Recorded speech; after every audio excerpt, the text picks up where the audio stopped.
Teman-teman sekalian, pada malam ini kita akan bermuhasabah dan merenungkan tentang satu hal yang saya kira tidak ada yang tidak akan terlibat emosi ketika membahas tentangnya. Satu tema yang bagi saya pribadi, tema yang sangat emosional. Mau dibuat poster kayak gimana pun, mau diistilahkan dengan judul apapun, tetapi ketika ada kata ibu dan ayah, maka itu akan langsung menyentuh sisi-sisi emosional kita semua. Karena tidak ada satupun di antara kita yang ada di rumah Allah ini, bahkan di bumi ini, yang tidak punya ayah dan ibu. Bahkan yang tidak mengenal ayah dan ibunya sekalipun, tetapi sejatinya Allah Subhanahu wa Ta'ala tidak menjadikan dia dari batu. Dan dia tumbuh menjadi dewasa seperti saat sekarang ini juga bukan karena dia tumbuh secara otodidak sendiri. Jadi kalau kita merasa saya tidak kenal ayah saya tidak kenal ibu saya misalnya, dan mungkin gak ada di sini, kalaupun ada, maka sesungguhnya ayah ibu kita itu adalah mungkin bukan yang melahirkan kita, tetapi yang membesarkan kita dan berkorban untuk itu. Maka saya kira tema tentang birrul walidain, uququl walidain, berbakti dan durhaka kepada kedua orang tua adalah secara pribadi tema yang paling emosional. Tema yang semua kita mengalaminya. Dan biasanya tema ini akan diwarnai dengan penyesalan. Bukan diwarnai dengan rasa syukur, tetapi penyesalan lebih besar dari rasa syukur itu. Kita bersyukur Allah Subhanahu wa Ta'ala memberikan kita orang tua. Orang tua kita mungkin sebagian besar di sini orang tuanya muslim. Dan sebagian besar juga orang tuanya adalah orang tua yang bertanggung jawab, yang habis-habisan buat anaknya. Tetapi ada yang lebih besar dari sekedar rasa syukur itu, yaitu penyesalan. Penyesalan karena kita belum sampai hari ini menunaikan hak orang tua kita.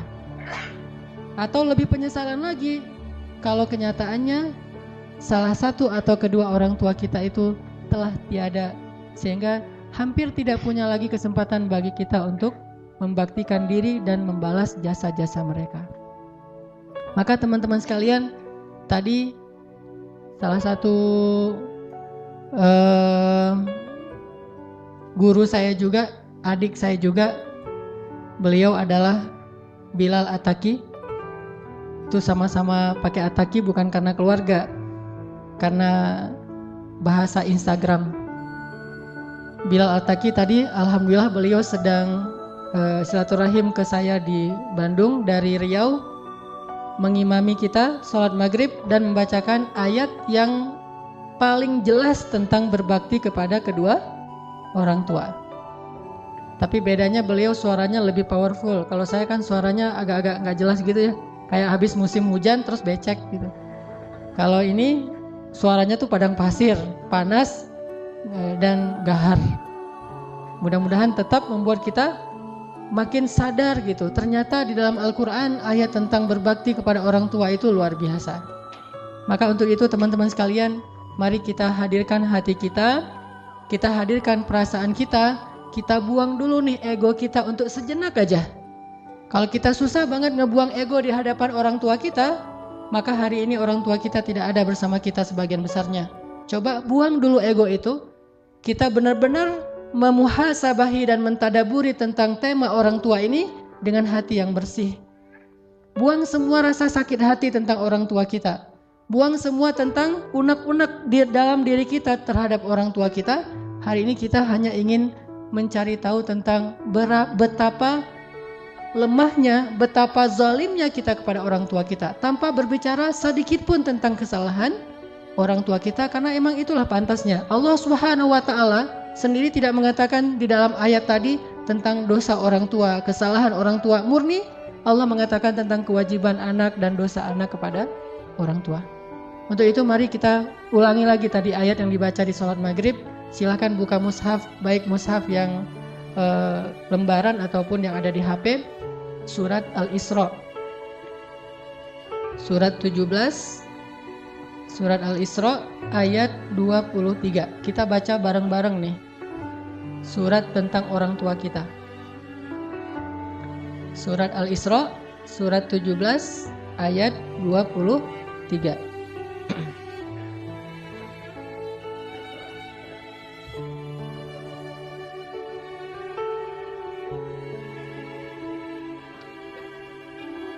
Surat Al-Isra surat 17 ayat 23. A'udzu billahi minasy syaithanir rajim. Silakan.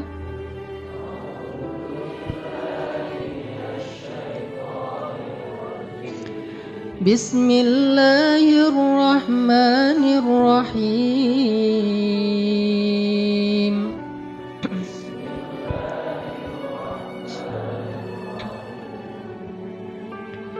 وَقَضَى رَبُّكَ أَلَّا تَعْبُدُوا إِلَّا إِيَّاهُ وَبِالْوَالِدَيْنِ إِحْسَانًا.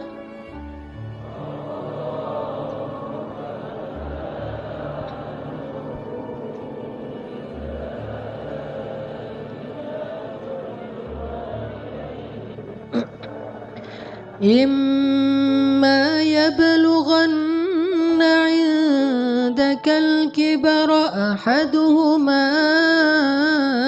أَوْ كِلَاهُمَا فَلَا تَقُل لَّهُمَا أُفٍّ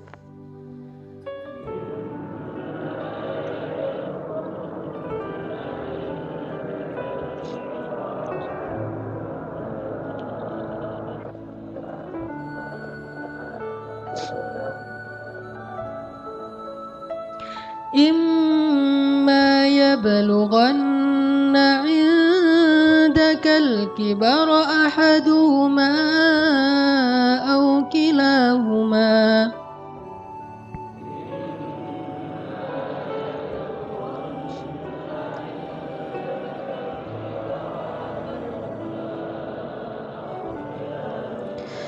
فلا تقل لهما أف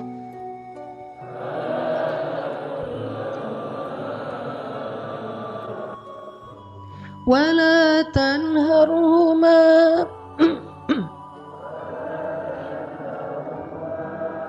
وقل لهما قولا كريما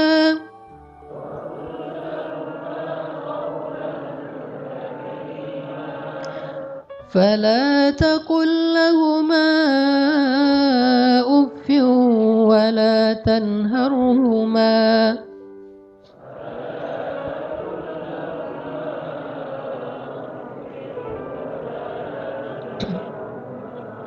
وقل لهما قولا كريما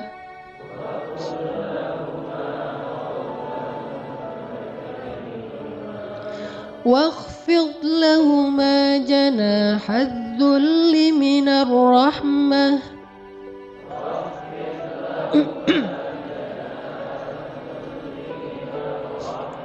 وقل رب ارحمهما كما ربياني صغيرا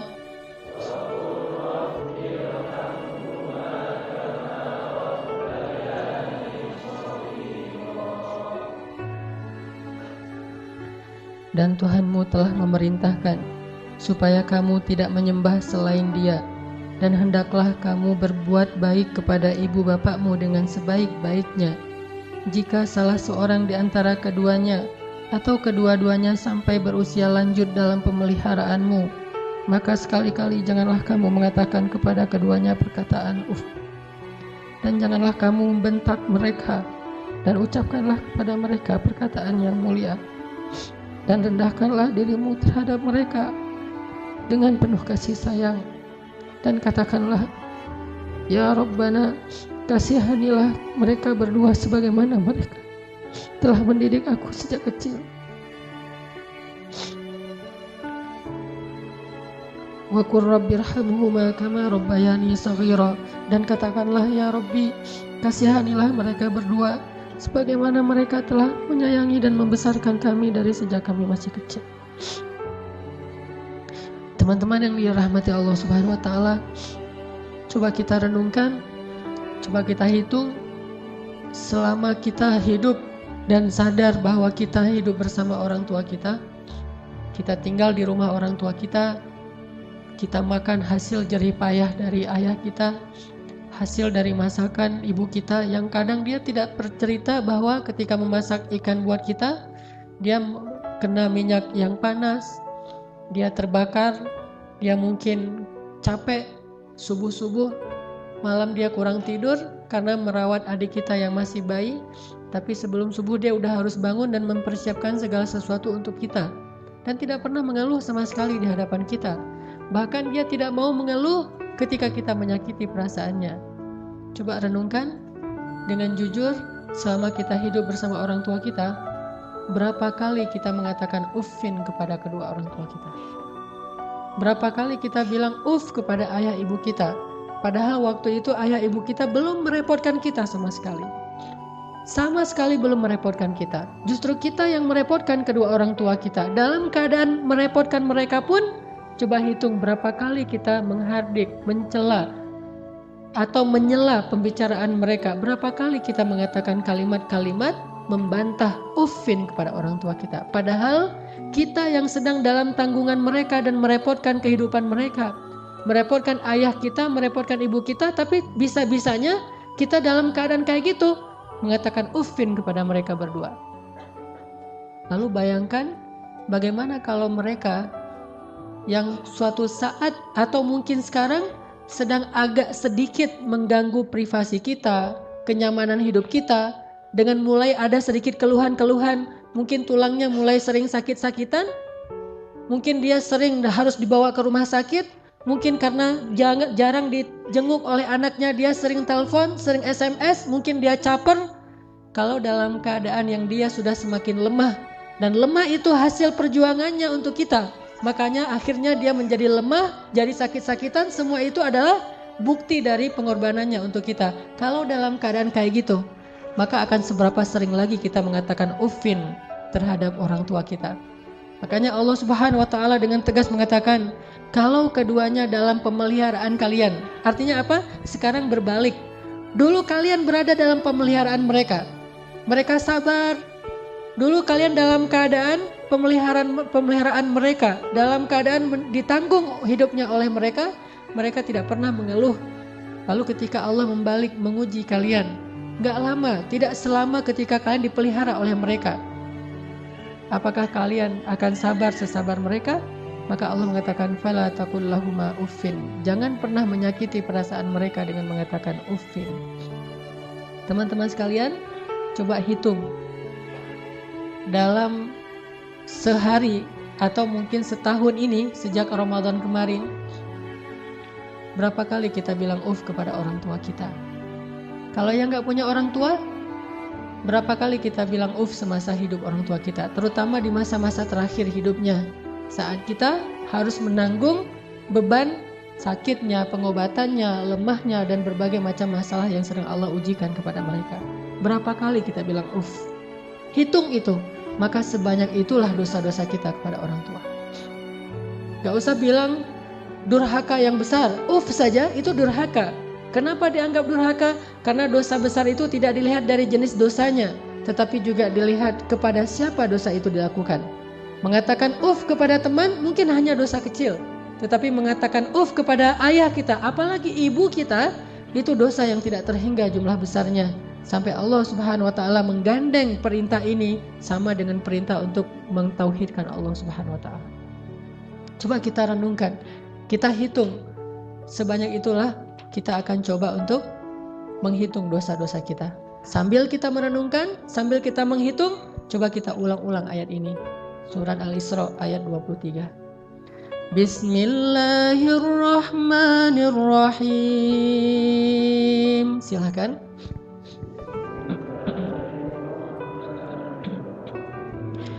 وَقَضَى رَبُّكَ أَلَّا تَعْبُدُوا إِلَّا إِيَّاهُ وَبِالْوَالِدَيْنِ إِحْسَانًا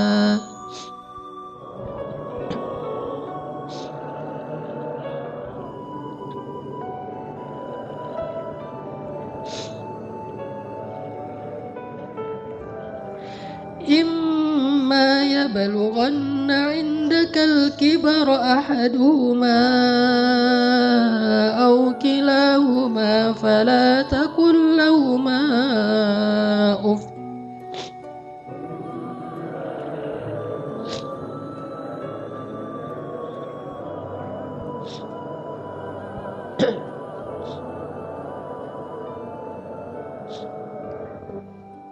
Coba ingat, seandainya orang tua kita mulai sepuh, udah tua renta, apakah pernah ada adegan dalam kehidupan kita membentak orang tua kita sampai orang tua kita merasa ketakutan kepada anaknya sendiri? Orang tua kita nggak berani untuk mengatakan keinginannya, ingin dibuatkan atau ingin dimasak, ingin dibelikan satu masakan kesukaan dia. Saking takut dan saking kagetnya orang tua kita terhadap sikap kita yang pernah memarahi, membentak, bahkan kadang mencela orang tua kita. Coba ingat adegan itu yang pernah terjadi di suatu pagi di rumah kita kepada orang tua kita. Adegan yang pernah terjadi di suatu malam di hadapan orang tua kita. Bahkan kadang kita pernah memarahi orang tua kita sampai dia malu di hadapan orang banyak, di hadapan saudara-saudara kita, di hadapan saudara-saudaranya, di hadapan orang banyak yang dia tidak kenal, mungkin di jalan, mungkin di pasar, mungkin di mall, mungkin dimanapun. Karena kita kecewa kepada orang tua kita, lalu kita marahi orang tua kita habis-habisan di depan orang banyak. Sampai orang tua kita merasa sedih, kecewa, lalu merasa takut kepada anak yang dulu sering dia gendong, anak yang dulu dikecup keningnya. Tetapi ketika anak ini merasa sudah mampu, sudah punya segalanya dan orang tuanya dalam keadaan lemah, dengan sombong dia membentak orang tuanya, dengan sombong dia memarahi orang tuanya tanpa pernah peduli dan tidak pernah lagi ingat bagaimana dulu dia diperlakukan oleh ayah ibunya. Ingat, adegan itu pernah terjadi dalam kehidupan kita. Kalau kita merasa kita tidak pernah melakukan itu, mungkin kita adalah seorang pelupa. Saya kira orang seperti kita yang dulu pernah masa-masa kelam, pernah nggak stabil emosinya, pernah mengalami masa-masa sulit. Saya kira semua kita pernah ngalamin masa ketika kita benar-benar menyakiti perasaan ayah dan ibu kita. Kita buang semua jasa mereka, lalu kita mengatakan kalimat-kalimat yang seolah-olah kita adalah anak yang tidak pernah mendapatkan kebaikan dari orang tua kita. Ayah kita diam ketika dimarahi oleh kita, dan dia tidak pernah mengatakan, dulu kamu pernah seperti ini tapi saya sabar. Dulu saya habis-habisan berkorban untuk kamu, saya korbankan semuanya, saya siang malam mencari nafkah untuk kamu. Ayah kita tidak pernah mengatakan itu di hadapan kita. Dia tetap sabar menanggung semua ucapan-ucapan dan bentakan dari anaknya. Apalagi ibu kita. Apakah dia mengandung kita 9 bulan hanya untuk ketika kita lahir lalu membentaknya? Dia mengandung kita 9 bulan dalam kepayahan, gak bisa duduk, gak bisa tidur, gak bisa berdiri, jalan kemana-mana berat. Apakah hanya untuk melahirkan seorang anak yang congkak, sombong, yang kemudian membentak ibunya hanya karena kesalahan kecil yang dilakukan ibunya? Ingat, adegan itu pernah terjadi dalam kehidupan kita. Lalu coba baca perintah Allah. Sehingga pantas jika Allah Subhanahu wa Ta'ala sangat murka kepada anak sesoleh apapun dia, ahli tahajud sekalipun, tinggal di Masjidil Haram sekalipun, kalau dia durhaka kepada ayah ibunya, ini tidak ada nilainya di mata Allah Subhanahu wa Ta'ala. Imma yablughanna 'indakal kibara ahaduhuma aw kilahuma fala taqul lahumā uff.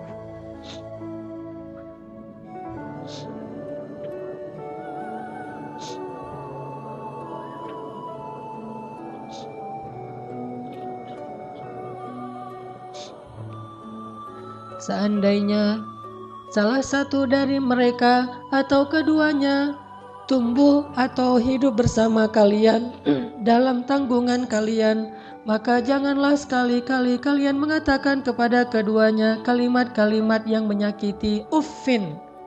Allah larang kita untuk mengatakan itu.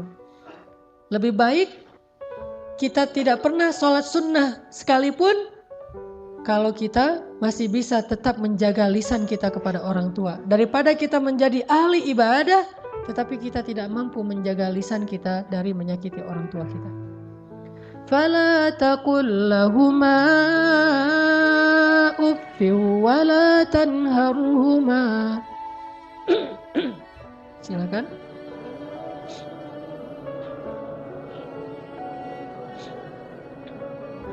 فلا تقل لهما أف ولا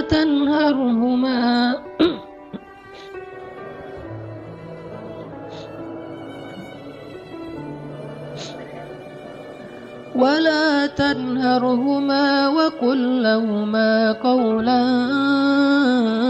كريما.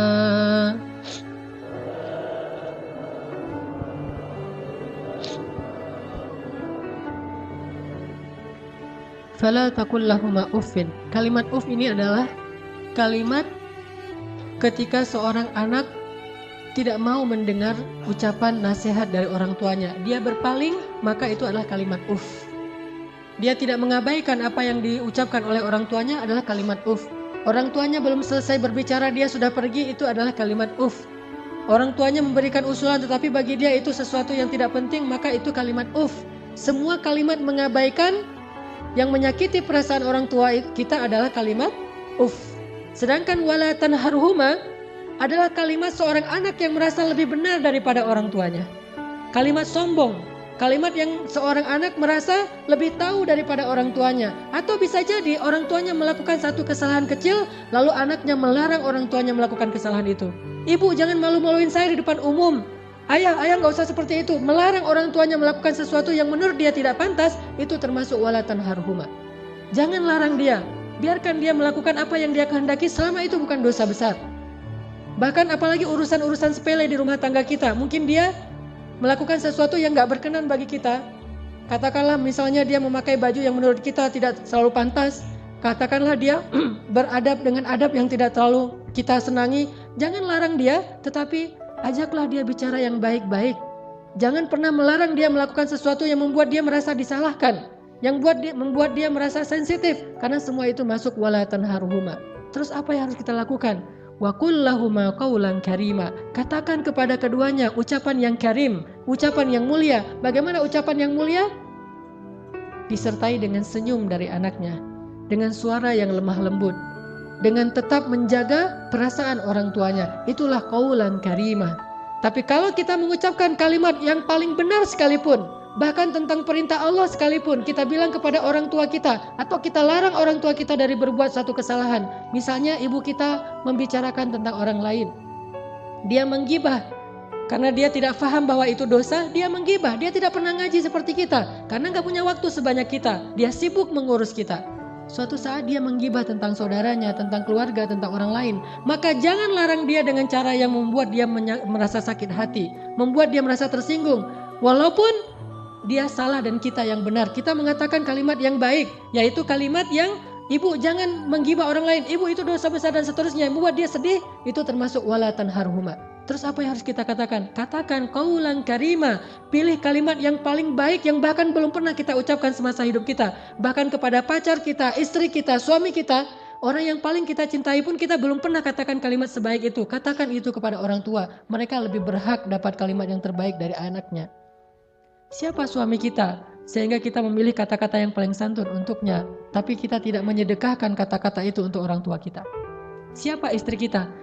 Pengorbanan apa yang sudah diberikan istri kita? Dia hanya datang dalam kehidupan kita karena melihat situasi kita, melihat diri kita, melihat kepribadian kita, hasil dari perjuangan orang tua kita.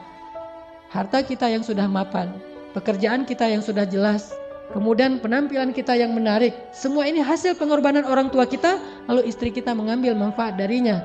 Siapa dia untuk kita lebih dahulukan daripada ayah ibu kita?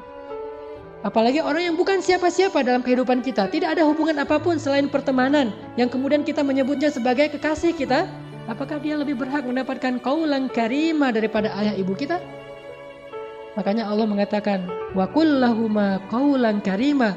Selalu tersenyum ketika berbicara kepada orang tua kita, bahkan dalam kondisi ketika kita tidak nyaman perasaannya, dalam kondisi kecewa sekalipun, dalam kondisi tersinggung sekalipun, kita berhak untuk tersinggung, tetapi kita tidak berhak untuk mengekspresikannya di hadapan orang tua kita.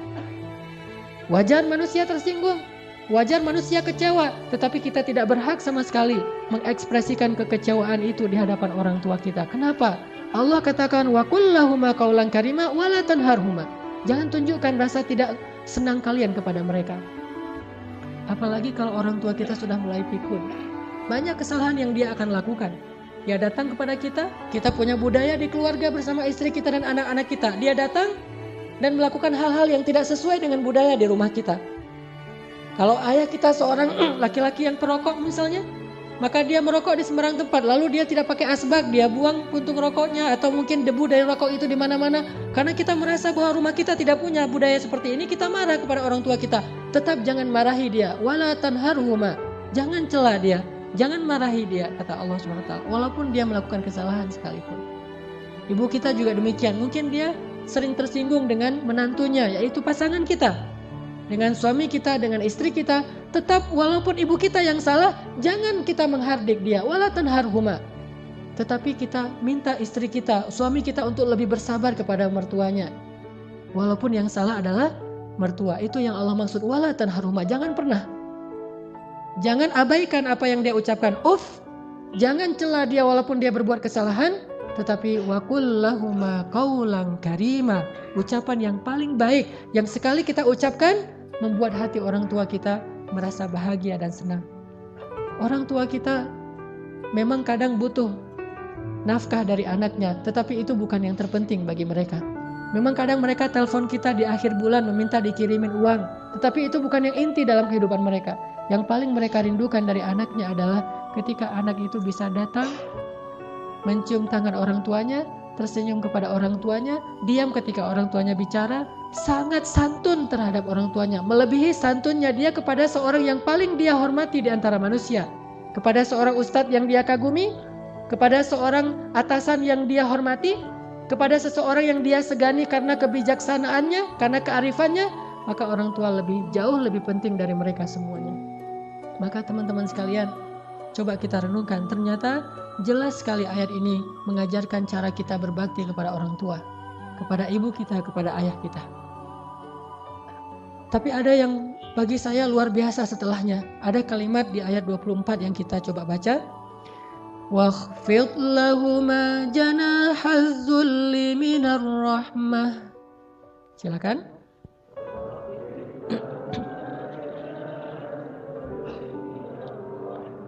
Wakhfid lahuma janahaz zulli minar rahmah.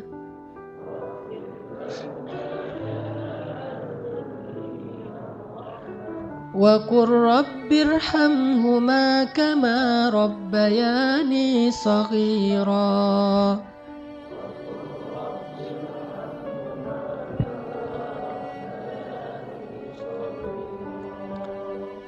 Dan rendahkanlah dirimu terhadap mereka berdua dengan penuh rasa kasih sayang. Rendahkan dirimu.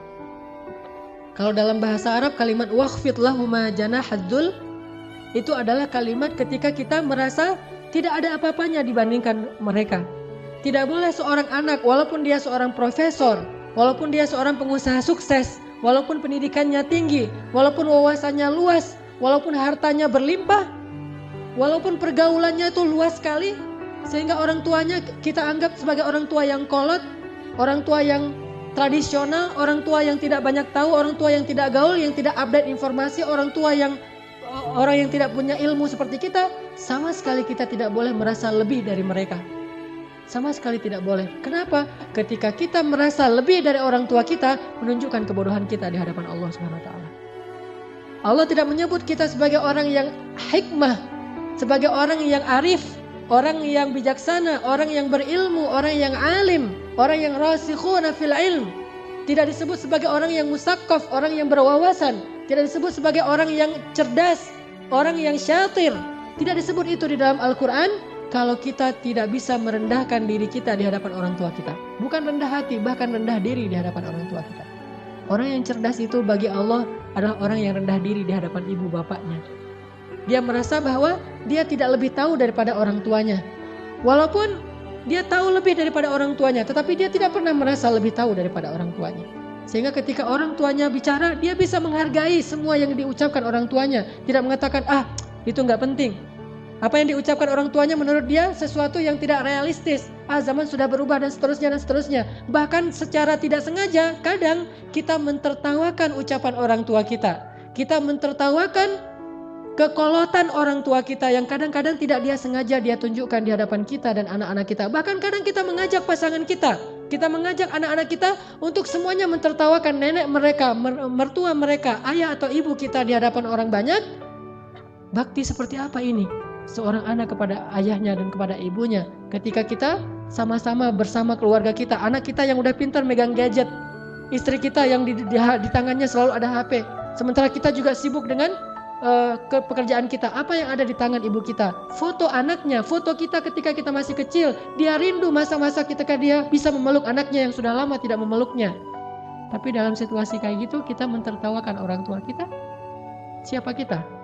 Apakah kita menjadi seperti sekarang ini tanpa pengorbanan dari mereka? Maka Allah mengatakan wakhfid lahuma janahadzulli minar rahmah. Rendahkan dirimu di hadapan orang tuamu beserta dengan kasih sayang. Rendahkan diri dengan kasih sayang. Bahkan kalau kata Nabi ketika ada seorang laki-laki yang menawarkan diri untuk berjihad bersama Rasulullah, Rasulullah bertanya, apakah ibumu masih hidup? Dia mengatakan, ya Rasulullah, ilzam rijlaiha. Apa kalimatnya? Ilzam rijlaiha. Ilzam itu adalah terus menerus. Rijlai artinya dua kaki. Ha adalah perempuan. Maka terus meneruslah kamu seolah-olah berbakti kepada ibumu dengan kalimat terus meneruslah kamu mencium kaki orang tuamu atau ibumu. Disuruh cium kaki ibu kita oleh Rasulullah, ilzam rijlaiha, karena sesungguhnya di bawah kaki ibu kita saking rendahnya surga di mata Allah dibandingkan seorang ibu. Ternyata surga itu di bawah telapak kaki ibu. Ilzam rijlaiha kata Rasul, bukan berjihad. Bagi kamu khusus bagi sahabat ini tidak berlaku bagi yang lain, tetapi ini pelajaran tetap sunnah Nabi. Bukan jihad yang terpenting bagi dia karena dia belum baik kepada ibunya. Bukan berdakwah kepada banyak manusia yang terpenting bagi dia amalannya. Bukan tahajud, bukan ibadah, bukan ke masjid setiap 5 waktu dalam sehari. Tetapi amalan yang paling penting bagi laki-laki ini adalah ilzam rijlai ummika. Maka ilzamlah, tunduklah kamu dan selalulah kamu berada di kaki ibumu. Selalulah kamu berada di kaki ibumu.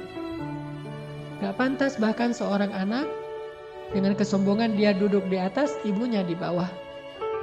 Atau setidaknya dia berduduk sama rata dengan ibunya. Anak yang paling cerdas, yang paling arif, yang paling dicintai Allah itu justru dia selalu duduk di bawah kaki ibunya. Dia manja kepada ibunya, dia memijit-mijit kaki ibunya yang mungkin dulu di masa yang dia masih kecil lelah. Bukan lelah sekarang, apa sih ibu mah kerjaan dari pagi tidur aja. Mungkin sekarang dia tidak lelah karena dia sudah tidak banyak pekerjaan, tetapi dia pernah sangat-sangat lelah ketika membesarkan kita.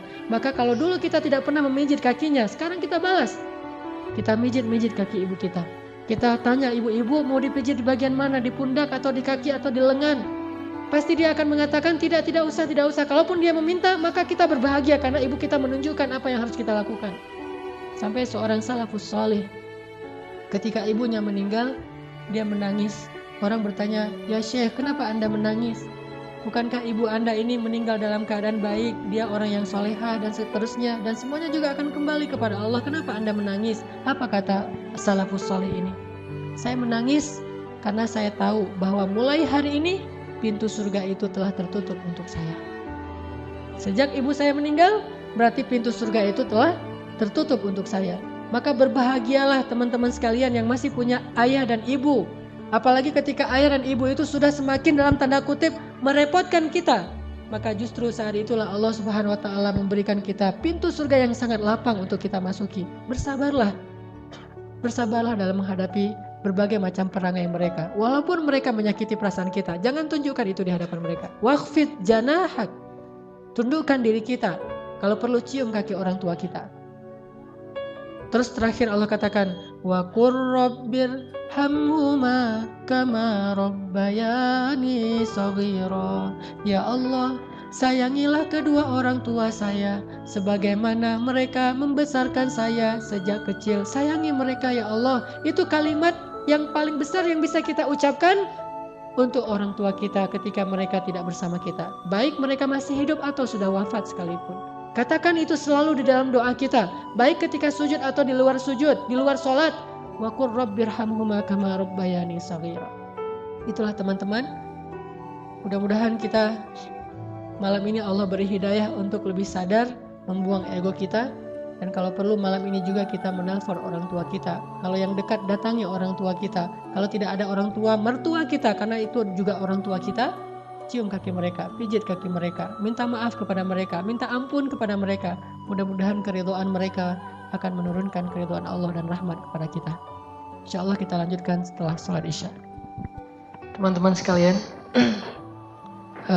marilah kita buka firman Allah di dalam surat Luqman, surat 31 ayat 14 dan 15. Surat Luqman masih tentang ayat berbakti kepada kedua orang tua yang ada di surat Luqman, surat 31 ayat 14 dan 15. Bismillahirrahmanirrahim.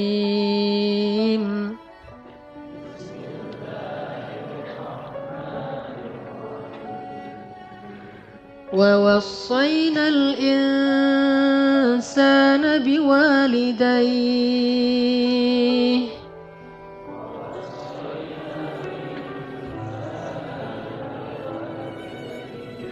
حملته أمه وهنا على وهن وفصاله في عامين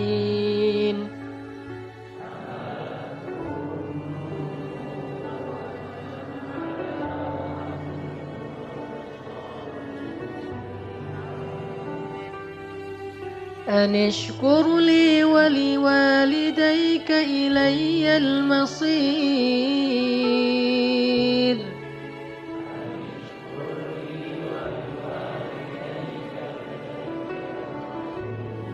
وإن جاهداك على أن تشرك بي ما ليس لك به علم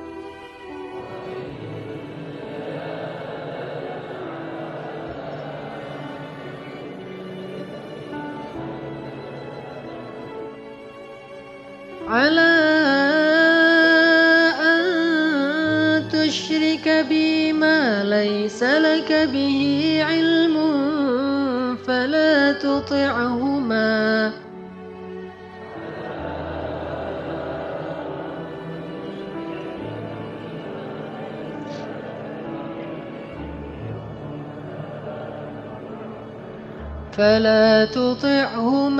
وصاحبهما في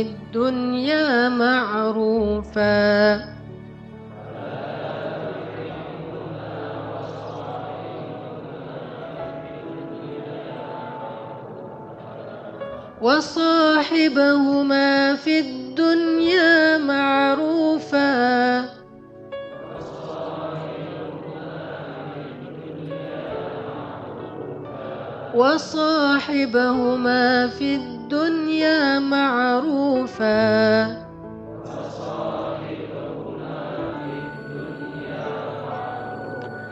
وصاحبهما في الدنيا معروفا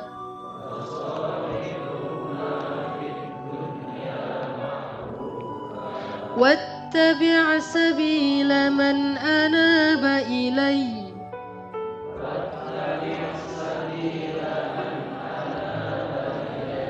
ثم إلي مرجعكم فأنبئكم بما كنتم تعملون.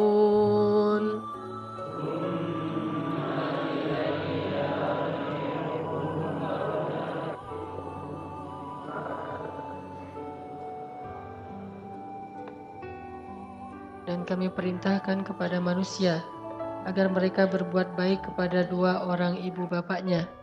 Ibunya telah mengandungnya dalam keadaan lemah yang bertambah-tambah dan menyapihnya dalam 2 tahun. Bersyukurlah kepadaku dan kepada kedua orang tuamu. Hanya kepada akulah kamu dikembalikan. Dan jika keduanya memaksa kamu untuk mempersekutukan aku dengan sesuatu yang kamu tidak punya ilmu tentangnya, maka janganlah sekali-kali kamu mengikuti keduanya, tetapi tetaplah temani keduanya di dunia dengan baik. Dan ikutilah jalan orang yang kembali kepadaku. Kemudian hanya kepadakulah kembalimu. Maka kuberitakan kepadamu apa yang telah kamu kerjakan.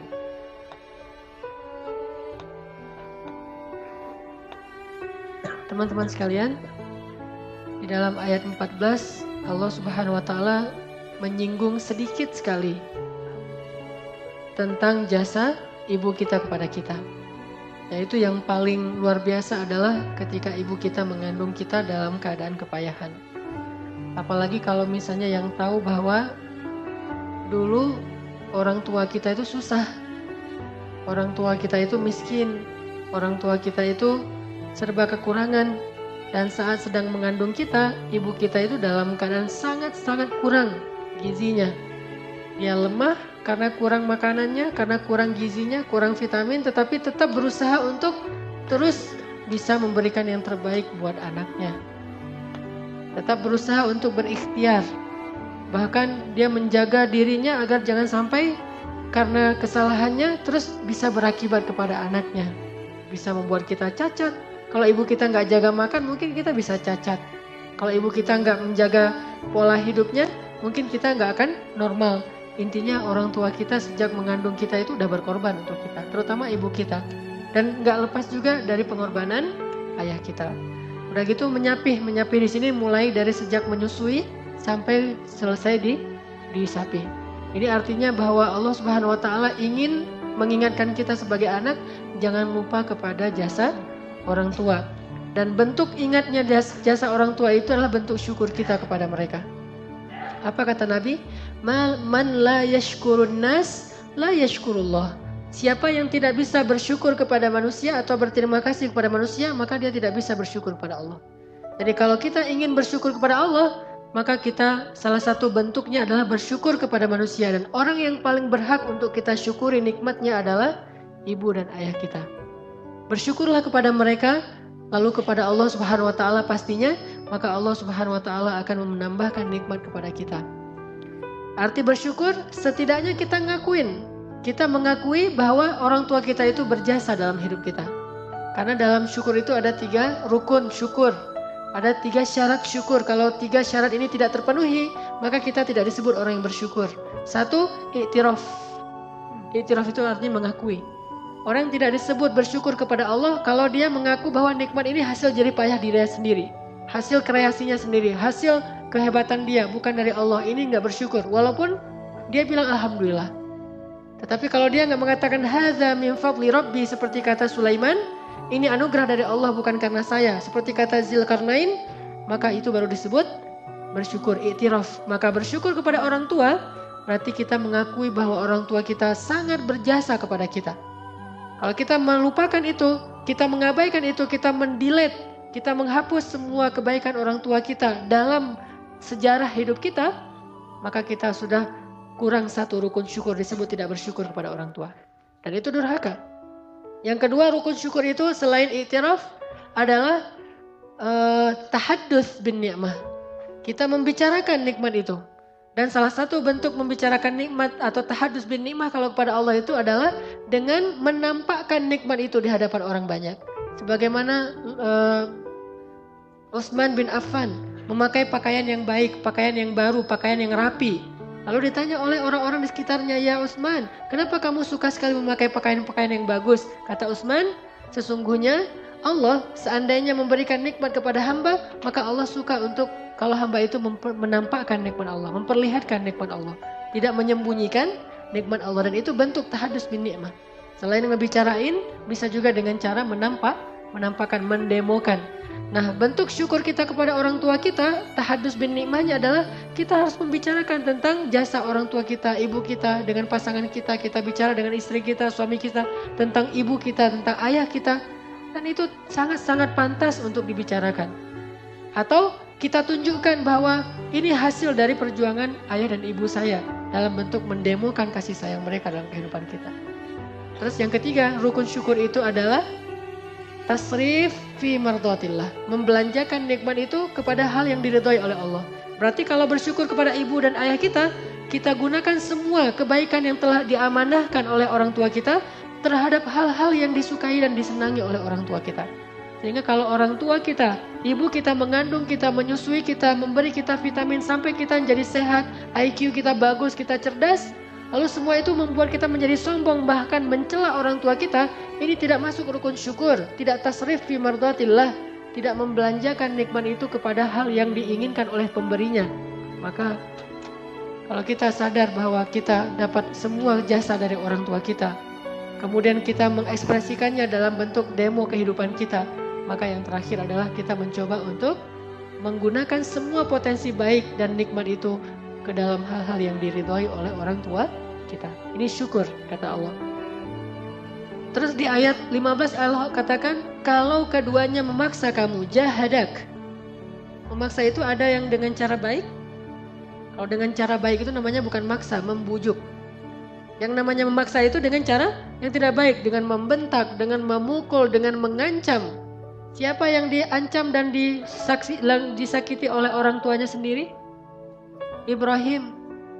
Qala araghibun anta an alihati ya Ibrahim. Hai Ibrahim, kenapa kamu benci sekali dengan Tuhan-Tuhanku ya Ibrahim? La illam tantahi la arjumannaka wahjurni maliya. Kalau kamu gak berhenti ya Ibrahim, aku rajam kamu. Gimana dirajam? Diikat di pohon kurma, kemudian dilemparin rame-rame sama dengan batu. Ya Ibrahim, kalau kamu tidak berhenti, aku rajam kamu. Atau pergilah kamu, terusir dari negeri Irak sejauh-jauhnya. Apa kata Ibrahim? Ibrahim berkata, qala salamun alaik. Ini teladan kita, Nabi Ibrahim. Qala salamun alaik. Salam. Kalimat yang baik kepada ayahnya yang udah mengancamnya, yang udah menyiksanya, yang udah membakarnya, lalu mengusirnya. Dalam keadaan terusir dari rumahnya, dari negerinya bersama istri tercinta Sarah. Ibrahim mengatakan, salamun alaik ya abati. Salam bagimu hai abati, semoga ayah selamat, semoga ayah selamat. Ya abati, lima ta'budu ma la yasma' wa la yubsir wa la yughni anka syai'a. Masih menggunakan bahasa yang karimah, bahasa yang lembut. Ya abati. Dalam bahasa Arab, memanggil ya abi itu sudah lembut, tetapi ini lebih lembut dari ya abi, yaitu ya abati. Ya abati, padahal ayahnya memanggil Ibrahim bukan ya bunayya, bukan anakku tersayang, tapi ya Ibrahim, panggilan yang kasar sekali. Lalu ancaman yang sangat luar biasa, diusir, disakiti, disiksa, termasuk diserahkan kepada Namrud untuk dibakar. Ayahnya memfitnah Ibrahim, tetapi panggilannya ya abati, inni akhafu an yamassaka adzabun minar rahman. Wahai ayahku tersayang, aku khawatir ayah nanti akan diazab oleh Allah karena dosa-dosa ini. Wahai ayahku, dengan panggilan yang lembut. Ketika diancam dia mengatakan, qala salamun alaik. Salam. Semoga ayah tetap selamat, semoga ayah selamat. Kemudian qala salamun alaik. Sa'astaghfiru laka rabbi innahu kana bi hafiya. Ya Allah, ampunkanlah ayah saya. Ya Allah, ampunkanlah ayah saya. Terus mendoakan ayahnya. Wa a'tazilukum. Terpaksa aku harus meninggalkan kalian dengan apa yang kalian sebah, dan aku akan menghadapkan diriku kepada Allah. Gak sama sekali menyakiti perasaan ayahnya. Gak sama sekali mengatakan ya kafir. Padahal ayahnya seorang penyembah berhala, bahkan yang membuat berhala itu untuk disembah, lalu mengajarkan kaumnya cara menyembah berhala buatannya sendiri. Azar. Kenapa dia tidak mengatakan wahai orang yang paling kafir? Yang lain kafir, kamu yang paling kafir. Kamu yang membuat Tuhan-Tuhan palsu, lalu kamu mengajarkan ritual cara menyembah Tuhan palsu. Kamu juga ikut memimpin menjadi imam mereka dalam menyembah Tuhan yang palsu. Ya kafir. Tidak. Ya abati, salamun alaik. Wahai ayahku tersayang, keselamatan bagimu. Sa'astaghfiru laka rabbi. Aku akan meminta ampun untukmu wahai ayah. Dia pergi meninggalkan ayahnya dengan sedih. Bukan sedih karena berpisah saja, tetapi sedih belum bisa membawakan hidayah untuk ayahnya. Inilah seorang anak yang paling berbakti pada orang tua. Makanya kata Allah, wa in jahadak, Mungkin kita datang ke Masjid Al-Latif. Orang tua kita curiga. Yang dulunya anak saya pulang kuliah langsung pulang ke rumah.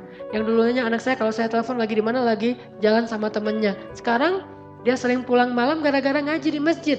Yang pengajiannya ayah kita atau ibu kita belum tahu seperti apa. Mereka takut dengan berbagai macam isu di televisi, apalagi habis kejadian di Paris dan seterusnya, dengan munculnya ISIS dan seterusnya. Ayah dan ibu kita merasa khawatir, dan kadang-kadang ekspresi kekhawatirannya itu agak mengganggu kita, menyakiti perasaan kita, menghalang-halangi kita. Belum disuruh untuk kafir, baru dilarang untuk mengaji, belum dilarang untuk menyembah Allah. Sedangkan ayat ini melarang kita menyembah Allah dan bahkan menyuruh kita untuk kufur kepada Allah. Tapi Allah mengatakan, wasahibhuma fid dunya ma'rufa. Tetap temani, hidup bersama mereka di dunia secara baik. Jangan pernah sakitin mereka, walaupun kafir sekalipun. Yang paling kafir sekalipun. Siapa sahabat yang orang tuanya kafir dan bahkan melarang dia masuk Islam sampai dia nangis-nangis memaksa anaknya kembali kepada agama jahiliyah? Sa'ad bin Abi Waqqas. Ketika Sa'ad bin Abi Waqqas masuk Islam, ibunya ngosel-ngosel. Ibunya keluar rumah, kemudian tidur di halaman rumah. Dia berdebut seluruh tubuhnya, gak mau makan, gak mau minum, dan mengutuk anaknya. Kalau Sa'ad gak mau kembali ke rumah dan kembali ke agama nenek moyang, saya tidak akan pernah makan. Marah-marah gitu. Mendemokan di depan orang banyak, mengatakan Sa'ad sudah lupa. Lihat Sa'ad, sejak dia bergaul dengan Muhammad, dia jadi durhaka kepada ibunya. Dulu Sa'ad itu gak akan pernah bisa membiarkan saya kayak gini. Sekarang Sa'ad menjadi anak yang durhaka, dituduh dengan tuduhan-tuduhan macam-macam. Tetapi Sa'ad datang dan mengatakan, ya ibu, masuklah. Saya tidak akan masuk, kamu anak durhaka, mencela ibu saya, ibumu dan nenek moyang orang tuamu. Tetapi Sa'ad tetap mengatakan, ya ibu, mari kita masuk, ya ibu, mari kita masuk. Kalau saya masuk, kamu harus syirik kepada Allah. Apa kata Sa'ad? Wahai ibu, bagaimanapun apapun yang ibu lakukan, saya tidak akan pernah syirik kepada Allah. Tetapi saya juga tidak akan pernah menzalimi hak ibu. Saya akan terus berbakti pada ibu. Akhirnya lama-lama ibunya luluh dan masuk. Setelah masuk, Sa'ad terus mendoakan kepada Allah untuk kebaikan ibunya. Sampai bahkan salah satu hadis tentang bersedekah atas nama ibu adalah sedekahnya Sa'ad bin Abi Waqqas. Itu hadis bagi sebagian besar ulama, bolehnya bersedekah atas nama orang lain atau orang tua, yaitu hadisnya Sa'ad bin Abi Waqqas ketika dia bertanya kepada Rasulullah, ya Rasul, bolehkah saya bersedekah atas nama ibu saya? Rasulullah mengatakan boleh. Lalu Ibnu Qayyim Al-Jauziyah memperluas bab ini menjadi, kalau begitu boleh dengan amal yang lain selain sedekah. Boleh sedekah, boleh sholat, boleh amal-amal sholat yang lain termasuk puasa-puasa sunnah. Semua amalan sunnah menurut Ibnu Qayyim Al-Jauziyah boleh diniatkan atas nama orang tua kita. Walaupun sebagian kecil ulama mengatakan ini tidak bisa. Tetapi hadisnya jelas, Sa'ad bin Abi Waqqas saking berbaktinya Sa'ad kepada ibunya. Bahkan ibu yang kafir sekalipun. Tetapi akhir ceritanya alhamdulillah dengan seizin Allah, ibunya kemudian mendapatkan hidayah. Begitu juga dengan Abu Bakar As-Siddiq. Yang ayah dan ibunya belum beriman. Tetapi ketika Abu Bakar bisa menghadap Rasulullah dengan penuh pengharapan, dalam keadaan sangat akrab dengan Rasulullah, apa yang pertama diminta Abu Bakar? Ya Rasulullah, ajaklah ibu saya untuk masuk Islam. Mudah-mudahan dengan ajakanmu ibu saya mendapatkan hidayah. Itu yang terus difikirkan oleh Abu Bakar. Karena bakti seorang anak yang paling besar kepada orang tuanya adalah membawa hidayah ke dalam hati orang tuanya. Bukan sekedar memberi senyum, walaupun itu sangat-sangat penting yang seperti awal saya bahas tadi. Bukan sekedar menafkahi, walaupun itu tanggung jawab yang sangat besar bagi kita. Tetapi ada yang lebih penting dari semua itu adalah membawa hidayah kepada keluarga kita. Ayah dan ibu kita dengan doa, dengan akhlak, dengan kesabaran, dengan kesantunan kita kepada orang tua kita. Sehingga orang tua kita akan bertanya, di mana kamu ngaji wahai anak? Nak, kamu ngaji di mana? Kenapa akhlak kamu sudah berubah menjadi jauh lebih baik sekarang? Sudah makin bagus, sudah semakin indah, semakin berbakti pada orang tua. Maka kita mengajak orang tua kita untuk sama-sama mengaji dan belajar tentang agama Allah. Teman-teman sekalian, ada satu hadis penting nih dari Rasulullah SAW tentang berbakti pada orang tua. Kata Nabi, siapa yang ingin dipanjangkan umurnya dan diluaskan rezekinya, hendaklah ia berbakti kepada kedua orang tua dan menyambung silaturahim. Siapa yang ingin dipanjangkan umurnya, dilapangkan rezekinya, hendaklah berbakti kepada orang tua dan bersilaturahim. Bersilaturahim kita tahu, menyambung yang terputus. Lalu berbakti kepada orang tua. Ternyata berbakti kepada orang tua kita itu adalah syarat untuk diberikan umur yang panjang. Arti umur yang panjang, bisa umur benar-benar Allah tambah secara durasi waktu, bisa berarti umur kita yang panjang itu artinya kehidupan kita itu sangat bahagia sepanjang hidup. Tidak ada yang sia-sia. Karena orang yang pendek umur dalam bahasa Arab itu artinya orang yang hidup lama tetapi tidak ada kebaikan. Umur yang panjang, rezeki yang lapang. Sehingga kalau kita merasa bahwa pekerjaan kita mulai banyak masalah, usaha-usaha kita mulai merugi, lalu kita mencari-cari penyebab faktor ini kenapa usaha saya rugi. Mungkin karena salah di marketing, mungkin karena salah di sini. Kita evaluasi sekian banyak hal, tetapi jangan lupa yang pertama bukan itu. Tetapi evaluasi dulu hubungan kita dengan Allah, kemudian kepada orang tua. Bagaimana hubungan kita dengan Allah? Karena dari Allah lah sumber rezeki kita. Lalu bagaimana dengan orang tua? Karena orang tua kita lah pintu rezeki. Kalau sumbernya telah memberikan kepada kita rezeki, tapi pintunya kita ditutup, tetap kita nggak akan mendapatkan rezeki itu. Kalau kita punya masalah di kantor kita, datang kepada ibu dan ayah kita. Kalau kita punya masalah di kampus dan di sekolah kita, kenapa nilai saya anjlok? Kenapa saya susah belajar? Atau bahkan nggak punya semangat belajar sama sekali, datanglah kepada ayah dan ibu kita. Kalau kita punya masalah keluarga, suami istri atau anak, datanglah kepada ayah ibu kita. Kalau kita punya masalah pribadi, datanglah kepada ayah ibu kita. Karena di sanalah Allah Subhanahu wa taala titipkan kebahagiaan kita di dunia dan di akhirat. Umur dan rezeki. Apapun masalah kita, datang dulu kepada orang tua sebelum kita mengevaluasi hal-hal yang lain. Sebelum kita mengevaluasi cara belajar kita, atau les kita, atau pekerjaan kita, atau karir kita, atau kesalahan-kesalahan kita yang lain yang sifatnya teknis, yang pertama yang harus kita evaluasi adalah bagaimana hubungan kita dengan orang tua kita. Udah berapa lama kita tidak datang kepada orang tua kita? Udah berapa lama kita tidak telepon orang tua kita? Termasuk masalah jodoh sekalipun. Kalau orang tua kita belum meridhoinya atau orang tua kita meminta jatah waktu, maka niatkan itu sebagai bentuk mungkin adalah bakti kita kepada orang tua kita yang terakhir sebelum kita nanti akan terbelah hati kita dengan pasangan kita. Dikasih waktu sebulan, 2 bulan, setahun, 2 tahun untuk lebih banyak berbakti kepada ibu dan ayah kita sebelum hati kita terbagi dengan orang yang kita cintai. Itu kesempatan kita. Maka turuti keinginannya. Kalaupun kita ingin agar lebih cepat, maka percepatlah pernikahan kita itu tanpa menggores hati orang tua kita. Tidak akan berkah pernikahan yang disertai dengan rasa tidak ridho dari orang tua kita. Mungkin dia tetap akan menjadi saksi atau akan menikahkan kita, tetapi tidak dengan kelapangan dada. Ridho orang tua itu luar biasa.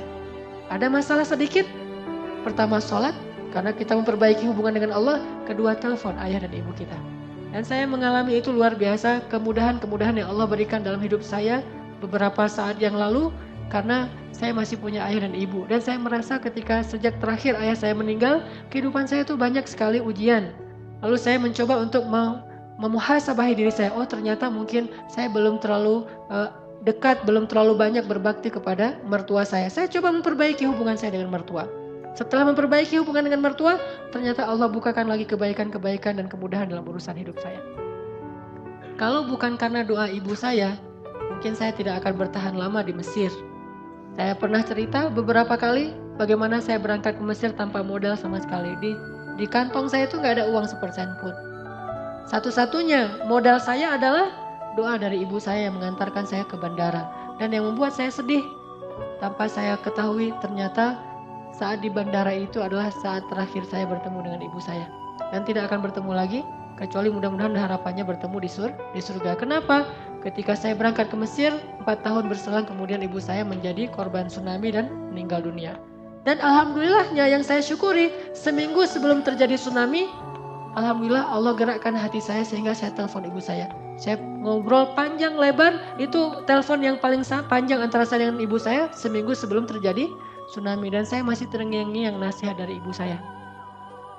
Di sini ada adik saya, dia tahu hari-hari terakhir, saat subuh terakhir bagaimana keadaan ibu saya, yang beliau biasanya tuh habis sholat subuh itu cuma berdoa sebentar kemudian sibuk dengan urusan rumah. Tapi hari itu alhamdulillah habis sholat subuh ibu saya tidak berhenti berzikir. Terus sampai terjadi gempa. Dari azan subuh sampai jam 9 kurang lebih terjadi gempa, beliau dalam keadaan terus berzikir dan alhamdulillah meninggalnya dalam keadaan tenggelam atau kena tsunami, dan itu salah satu meninggal yang mendapatkan pahala syahid. Tetapi ada hal yang perlu saya ambil pelajaran di sini. Bagi kita yang masih punya orang tua, jangan berpikir bahwa kita akan bisa menemani mereka dalam waktu yang lama. Kita tidak tahu usia kita atau usia orang tua kita. Selagi ada kesempatan, raih pintu surga itu. Karena ketika mereka sudah kembali kepada Allah, berarti saat itu juga pintu surga telah ditutup dari jalan orang tua kita. Teman-teman, ayo malam ini juga kita telepon orang tua kita, minimal kita SMS orang tua kita, kalau bisa menemui, kita temui orang tua kita, sehingga kita bisa meminta maaf dan ampun di hadapan orang tua kita. Pastinya banyak sekali kesalahan-kesalahan yang pernah kita buat. Kalau kita mau tahu gimana beratnya jadi orang tua, bagi yang sudah menikah dan punya anak sekarang ngerasain gimana susahnya jadi orang tua. Saya ngerasain gimana beratnya jadi seorang ayah. Padahal kehidupan saya jauh lebih nikmat ketimbang ayah saya dulu. Ayah saya berangkat ke tempat kerja, beliau tukang pangkas. Beliau berangkat pagi-pagi, pulang malam dengan mengendarai sepeda yang berjarak sekitar 12 km setiap hari. Pulang balik 24 km naik sepeda ontel. Naik sepeda setiap hari. Hujan, panas, dingin, dan beliau tidak punya jas hujan. Sehingga kalau hujan ya sudah hujan. Kehujanan pulang ke rumah dalam keadaan basah kuyup, paling-paling yang beliau tutup, dan saya masih ingat yang sering beliau lakukan tuh kalau lagi hujan besar hanya menutup kepala dengan kain kantong kresek. Cuma itu pelindung dari hujan, yang lain semuanya kehujanan sepanjang jalan. Padahal kehidupan beliau jauh lebih sulit. Saya aja yang sudah lebih nyaman, kemana-mana mungkin bisa pakai kendaraan roda 4, bisa kendaraan roda 2, terserah saya. Dan jarak bekerjanya tidak terlalu jauh, kemudian pekerjaannya bukan memangkas, bukan yang berdiri terus, gampang dihormati orang, dikasih makan dan seterusnya. Tapi merasakan betapa beratnya menjadi seorang ayah. Terus gimana perasaan ayah saya yang jauh kehidupannya lebih sulit dari saya. Maka sekarang rasakan pengorbanan orang tua kita melalui apa yang sekarang kita rasakan menjadi seorang ayah dan ibu. Mudah-mudahan itu akan membuka hati kita. Ternyata pengorbanan mereka itu luar biasa dan kita aja yang gak sadar. Mudah-mudahan teman-teman semuanya bisa mengambil manfaat dari muhasabah ini. Marilah kita tutup dengan sama-sama berdoa, terutama doa kita untuk kedua orang tua kita, kepada kedua mertua kita, kepada saudara-saudara kita, dan terhadap kaum muslimin di seluruh dunia.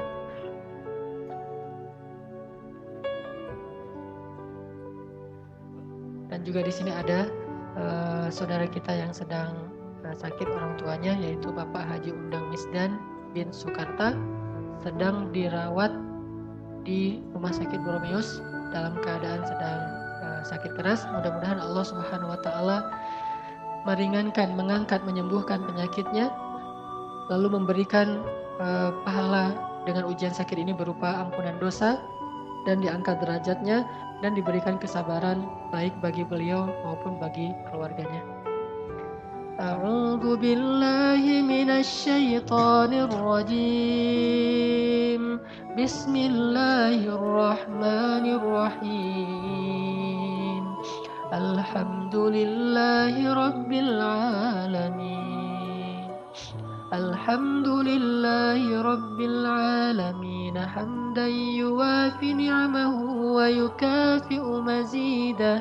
يا ربنا لك الحمد كما ينبغي لجلال وجهك الكريم وعظيم سلطانك. Alhamdulillah, segala puji bagi Allah. Alhamdulillah, atas limpahan nikmat Allah. Alhamdulillah, atas nikmat hidayah. Alhamdulillah, atas nikmat iman.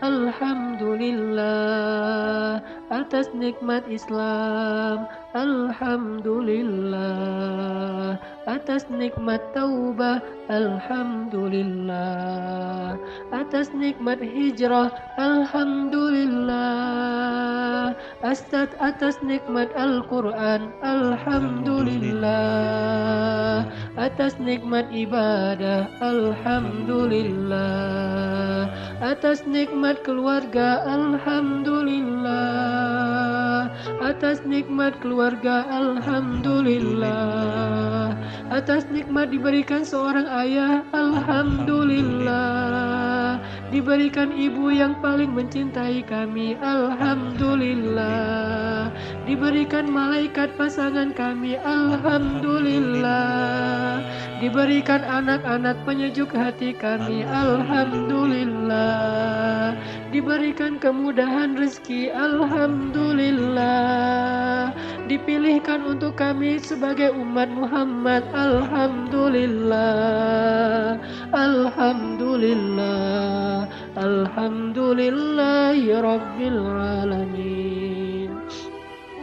Allahumma ighfir lana dhunubana ya Allah, ighfir lana dhunubana ya Allah, ighfir lana dhunubana ya Allah. Ya Ghaffar, betapa banyak dosa kami ya Allah, betapa banyak kesalahan kami ya Allah, betapa sering kami melakukan maksiat di hadapan-Mu ya Allah, betapa sering kami menyombongkan diri dari-Mu ya Allah, betapa sering kami mengabaikan perintah-Mu ya Allah, betapa sering kami melanggar larangan-Mu ya Allah. Ya Ghaffar, ampunkanlah dosa kami ya Ghaffar, maafkanlah kesalahan kami ya Ghaffar, hapuslah kesalahan dan kekeliruan kami ya Ghaffar. Ya Allah, maafkanlah kedurhakaan kami kepada ibu kami ya Allah, maafkanlah kedurhakaan kami kepada ayah kami ya Allah. Sering kami menyakiti perasaan mereka ya Allah, sering kami menyakiti perasaan ayah kami ya Allah, sering kami menyakiti perasaan ibu kami ya Allah. Tapi doa-doa mereka terus mengalir dan dilantunkan untuk kebaikan kami ya Allah. Ya Allah, kami durhaka kepada ayah kami ya Allah, kami melupakan jasa mereka ya Allah, kami menuduh mereka zalim padahal mereka berkorban untuk kami ya Allah. Maafkanlah kesalahan kami kepada ibu kami ya Allah, kami pernah membentak mereka ya Allah, kami pernah mentertawakan mereka ya Allah, kami pernah membuat mereka ketakutan ya Allah, kami mengabaikan mereka ketika mereka membutuhkan kami ya Allah, kami mengabaikan mereka dan lebih memilih urusan kami daripada mereka ya Allah, kami lebih memilih urusan sekolah kami daripada mereka ya Allah, kami lebih memilih urusan pertemanan kami daripada mereka ya Allah, kami lebih memilih urusan pekerjaan kami daripada mereka ya Allah, kami lebih memilih urusan keluarga kami daripada mereka ya Allah. Ya Maafkanlah kami ya Allah. Ya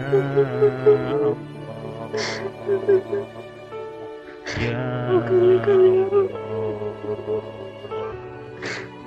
Kami lebih memilih kesenangan kami ya Allah. Kami pura-pura sibuk padahal kami tidak terlalu sibuk ya Allah. Kami pura-pura tidak ada waktu padahal kami punya banyak waktu luang untuk hal lain ya Allah. Kami membiarkan mereka sakit sendiri dan hanya dirawat oleh seorang pembantu ya Allah. Kami hanya menelpon dari kejauhan dan tidak mendatangi mereka ketika mereka butuh kami ya Allah. Maafkan kami ya Allah. Bahkan ketika mereka wafat kami tidak datang untuk mensalati mereka ya Allah. Ketika mereka wafat kami tidak memandikan mereka ya Allah. Padahal ketika nafas terakhir mereka hembuskan hanya kami yang mereka ingat ya Allah. Ya Allah.